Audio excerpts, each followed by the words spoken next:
I'm Gary, one of the founders of Hi5, and I'm really excited to be hosting Disrupt HR at the Rethinking School today. Where I see the future of work, it's changing very quickly and rapidly. So it's definitely shifting, and especially you can see this in the top organizations, it's definitely shifting from a top-down to a bottom-up structure. And what you can see is almost like the way that management is doing this is giving separate departments or silos their own autonomous P&Ls.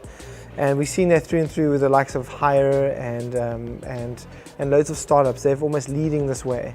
And it's a very scary time for the old traditional companies. If they don't adapt quickly, things are changing quite rapidly.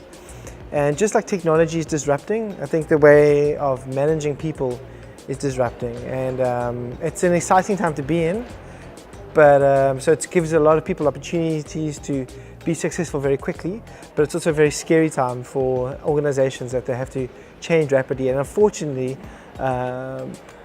it's really hard for them. You can't move a big ship. So I'm just really excited to be a small part in this, and I hope that through Disrupt HR and through these events that we can almost witness it and help other companies and other people almost unlock this potential and try and navigate this future of work. Because to be honest with you, with we've seen and being exposed to hundreds if not thousands of companies is that it is changing rapidly and nobody's got the perfect answers. It is unfortunately or fortunately quite agile. So we've got to continuously adapt and continuously learn. And if we're not doing that, we will get disrupted. Well, what we've seen is the way the companies are able to transition through this is that you'll see companies almost like leverage small units. But the key to that is that they have to keep the units very separated from these big organizations, and that's why we've seen the likes of these companies almost like doing this, in terms of innovating. They call it innovating, but and that's their best bet, the best shot they've got at this. But unfortunately, what we've seen is that startups are rising very quickly and almost like taking a piece of the market. And we can talk about the Uber and Airbnb stories till the cows come home, but there's thousands of these stories coming up very, very quickly that's impacting the financial market, the insurance market, the health market, and yeah. So the best way we've seen this is to almost like bite off small units and let them innovate, but be completely siloed with their own P&L and own structure. How to manage performance, that's a big topic right now. I mean, first of all, you've got to talk about what performance is, I mean, the way we see performance, well, most companies see performance is your performance management. And unfortunately, that's still done in a very traditional, archaic way, where it's done maybe once or twice a year through ongoing paperwork or surveys. It's very laborious, very time-consuming, and unfortunately, it's there to serve the company, not the employee. And where we see it going is not focusing on performance management, but almost on people growth. So we believe if you can unlock the potential of every employee and help them grow, the organization will grow. And the best way to do that is with continuous improvement, with ongoing feedback, not once or twice a year, once or twice a month, if not a week, to help that employee unlock their potential. Because actually, in fact, it turns out that employees actually do want to grow. They want that feedback.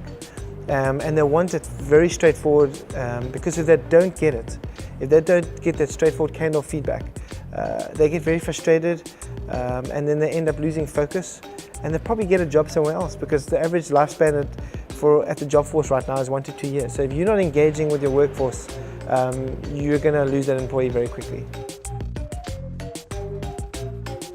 Top talent actually don't necessarily go where the money goes. The biggest trend that we've seen is that you've got top talent, and yes, they might go to more of a corporate structure where they get paid more. But the biggest trend that we've seen is that a lot of them have migrated across to fast-growing startups, often getting paid maybe half the amount, but they're there for a purpose. They're there because they're part of a company that could possibly change the world and impact the world in a certain way with technology.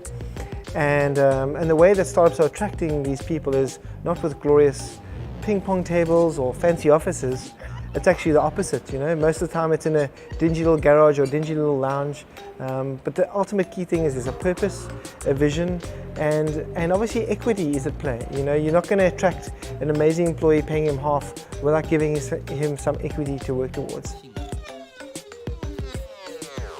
It's easy to talk about like startups that are doing this, but you've got some massive global organizations. You've got Hi5, for instance. It's a Chinese manufacturer that's doing appliances that is actually killing Samsung, GE. They actually bought out GE last year, and the way that they're doing is they actually released a methodology called Rende High, which means that it's encircles the employees around the customers.